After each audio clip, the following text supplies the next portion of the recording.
बारिश में गरीब चाय वाली के घर आए अमीर बेटी और दामाद। बेटी तुम परेशान मत हो, मुझे पता है तुम पास हो जाओगी। नहीं पिताजी, मुझे नहीं लगता कि मैं पास होने वाली हूँ। मैंने सही से पढ़ाई ही नहीं की। लेकिन बेटी, तुम्हें ऐसा क्यों लगता है कि तुमने सही से पढ़ाई नहीं की? बल्कि मैंने तुम्हें देखा कि हमेशा तुमने पढ़ाई की थी। नहीं माँ, पिताजी, मेरी हिम्मत नहीं हो रही है कि मैं अपना रिजल्ट देखने जाऊं। हर इम्तिहान में डट कर खड़े रहना चाहिए बेटी, और तुम्हारे माता पिता तुम्हारे साथ हैं। चलो हम तुम्हारे साथ चलते हैं। यहाँ श्वेता बहुत ज्यादा परेशान थी क्योंकि पूरे साल उसने कॉलेज में अपने बॉयफ्रेंड अभिमन्यु के साथ घूमना, पार्टी करना और डेट्स के अलावा और कुछ भी नहीं किया था। नहीं नहीं, आप रहने दीजिए। कुछ नहीं होगा बेटी, चलो हम चलते हैं साथ में। विनोद, सरिता अपनी बेटी श्वेता के साथ उसके कॉलेज में रिजल्ट देखने पहुंच जाते हैं, जहां रिजल्ट कॉलेज के गेट के बाहर लगा होता है और वहां बहुत भीड़ होती है। सुनो बेटी, तुम यहीं पर अपनी माँ के साथ खड़ी रहो, मैं तुम्हारा रिजल्ट देख कर आता हूँ और फिर मैं बताऊंगा कि मेरी बेटी पास हो गई। विनोद जब रिजल्ट देखने जाता है तो रिजल्ट देखकर वो उसे देखता ही रह जाता है। वो भीड़ से निकलकर वापस आता है। बेटी, मुझे तुझसे ये उम्मीद नहीं थी। मैंने सोचा था कि तुम पढ़ लिख कर कुछ बनोगी, लेकिन तुम तो फेल हो गई हो। जबकि तुमने कहा था कि तुम ग्रुप स्टडी के लिए जा रही हो और हमने तुम्हारी पढ़ाई के लिए मना भी नहीं किया था। विनोद के इतना कहते ही श्वेता रोने लगती है और वह अपने माता पिता को घर चलने के लिए कहती है। आप लोग मेरे साथ घर चलिए, मैं आपको सब कुछ बताती हूँ। श्वेता इतना कहकर अपने माता पिता को अपने साथ घर ले आती है, जहां वो रो रो कर अपने माता पिता को सब कुछ बताती है। माँ, पिताजी, मैंने आपसे झूठ कहा था। मैं पढ़ाई करने नहीं जाती थी। मैं अपने दोस्तों के साथ घूमने चली जाती थी और मेरा एक बॉयफ्रेंड भी है जिसके साथ मैं हमेशा होती थी और मेरा सारा पढ़ाई से ध्यान हट चुका था। ये सुनते ही विनोद और सरिता को बहुत गुस्सा आता है। इधर सरिता रोते हुए अपनी बेटी से कहती है, बेटी, हमने तुम्हारी सारी ख्वाहिशों को पूरा किया। तुम्हारे पिताजी जब पैसे कमाते तो घर में राशन का सामान बाद में आता था। पहले तुम्हारे लिए किताबें और तुम्हारी फीस निकाली जाती थी। क्या तुम्हें जरा भी तरस नहीं आया अपने पिता की कमाई पर? पिताजी, मुझे माफ कर दीजिए, लेकिन मैं जिससे प्यार करती हूँ वो बहुत अच्छा लड़का और उसके साथ मैं खुशी से रहूंगी क्योंकि वो अमीर है। और फिर मुझे पढ़ाई करने की जरूरत ही क्या है जब इतने अमीर लड़के से मेरी शादी हो जाएगी। पढ़ाई बहुत मूल्यवान होती है बेटी, कभी भी वक्त पढ़ने काम आ जाती है। पिताजी, बस आप एक बार अभिमन्यु से मिल लीजिए, आपकी सभी गलतफहमी दूर हो जाएगी। अगर आपकी बेटी शादी करना चाहती है तो कोई बात नहीं, आप उसकी शादी करवा दीजिए। अपनी बेटी का मन को मत मारिए। तुमने सही कहा सरिता, मैं कुछ देर के लिए अपनी बेटी को लेकर स्वार्थी हो गया था। विनोद श्वेता से अभिमन्यु को घर पर बुलाने के लिए कह देता है। 2 दिन बाद ही अभिमन्यु श्वेता के गरीब माता पिता से मिलने आता है। अभिमन्यु को देखकर और उससे बात करके सरिता और विनोद शादी के लिए तैयार हो जाते हैं और वो दोनों मिलकर अपनी बेटी श्वेता की शादी अभिमन्यु से करवा देते हैं। श्वेता शादी के बाद अपने अमीर ससुराल आ जाती है, जहाँ अमीर अभिमन्यु का बहुत बड़ा घर था। उसके घर में नौकर थे, कई गाड़ियां थी।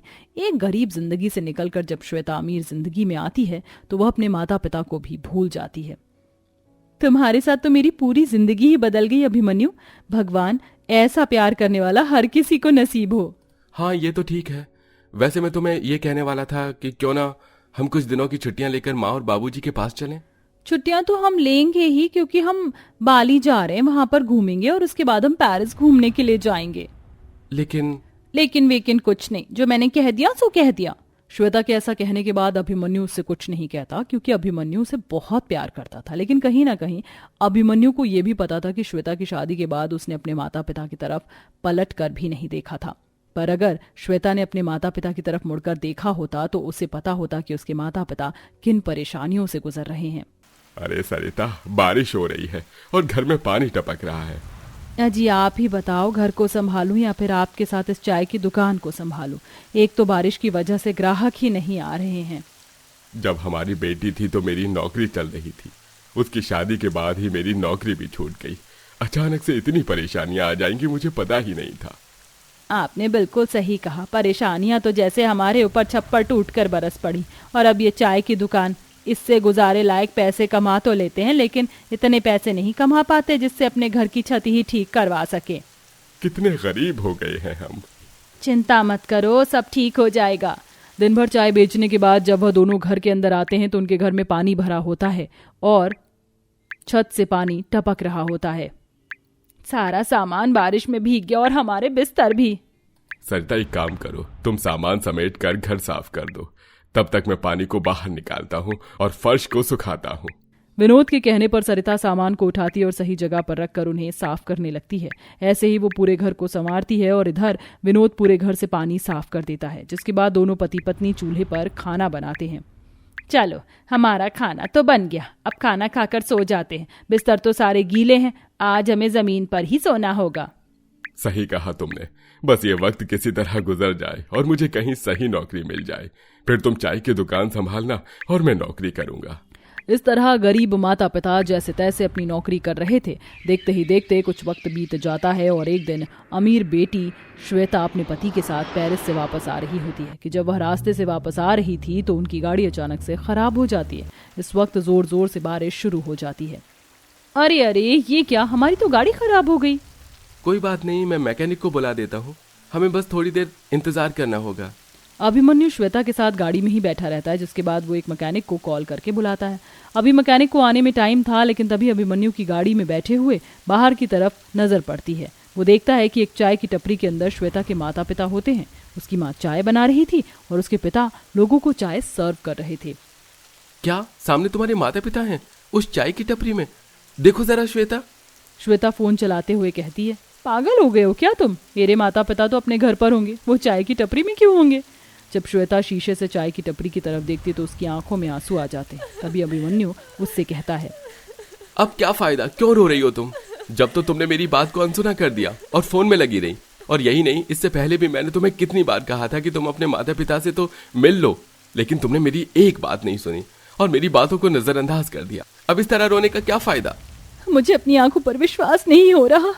क्या सच में वो चाय की टपरी पर मेरे माता पिता है? मुझे मेरे माता पिता के पास जाना है, मुझे वहां ले चलो। श्वेता के कहने पर अभिमन्यु गाड़ी से बाहर निकलता है और छाता खोलता है, जिसके बाद वह उसे उसके माता पिता के पास लेकर जाता है, जहां अपने गरीब माता पिता को चाय की टपरी चलाते हुए देख श्वेता रोते हुए अपनी माँ के गले लग जाती है। अरे अरे माँ, ये आपकी क्या हालत हो गई है? पिताजी आप दोनों यहाँ चाय की टपरी पर काम क्यों कर रहे हो? और आप दोनों तो बारिश में भीगे हुए हो। तेरे जाने के बाद बेटी तेरे पिताजी की नौकरी छूट गई थी। तू तो जानती है हम दोनों ने एक ही सपना देखा था, हमारा कोई बेटा नहीं था। हम तुझे पढ़ा लिखा कर नौकरी करवाना चाहते थे जिससे सब कुछ ठीक हो जाता, लेकिन तू अपनी मर्जी से शादी कर ली और आज तुझे खुश देखकर मैं बहुत खुश हूँ। कितनी सुंदर लग रही है तू, कितनी महंगी साड़ी पहनी है। पहली बार मेरी बेटी मेरे दामाद के साथ हमारे घर आई है। आओ तुम दोनों यहाँ पर बैठो, यहाँ पर बारिश नहीं आ रही। विनोद अपने दामाद और अपनी बेटी को बिठाता है। अपने गरीब माता पिता की हालत देखकर श्वेता को अपनी गलती का एहसास होता है। आप दोनों ने कितनी मुसीबत उठाकर मुझे पाला था और मुझे पढ़ाया था, लेकिन मैंने आपकी सारी उम्मीदों को तोड़ दिया। मुझे माफ कर दो माँ पिताजी। माफी क्यों मांग रही हो बेटी? तुम इतनी खुश हो और तुम्हारा फैसला बिल्कुल सही था। तुम्हारे पास किसी चीज की कमी नहीं है। अच्छे कपड़े पहनती हो, महंगी गाड़ियों में घूमती हो। इससे ज्यादा एक माता पिता को और क्या चाहिए कि उनकी बेटी बहुत खुश है। पिताजी अगर मैं चाहती तो मैं शादी के बाद आपकी परेशानियों को दूर कर सकती थी, लेकिन मैंने तो पलट कर ही नहीं देखा। लेकिन अब मैं आपकी सारी परेशानियों को खत्म कर दूंगी, मैं आपसे वादा करती हूँ। ऐसा वादा करने के बाद श्वेता अपने पति की मदद से अपने माता पिता के लिए बरसात में एक अच्छा घर खरीदती है, जिसकी छत पक्की होती है और साथ में वो हर महीने अपने माता पिता के लिए राशन डलवा देती है, जिससे उनके घर में खाने की कभी कमी नहीं होती। इसी के चलते अब श्वेता के गरीब माता पिता बरसात हो या ठंड हो या गर्मी हो, आराम से अपने घर में खुशी खुशी रहते हैं।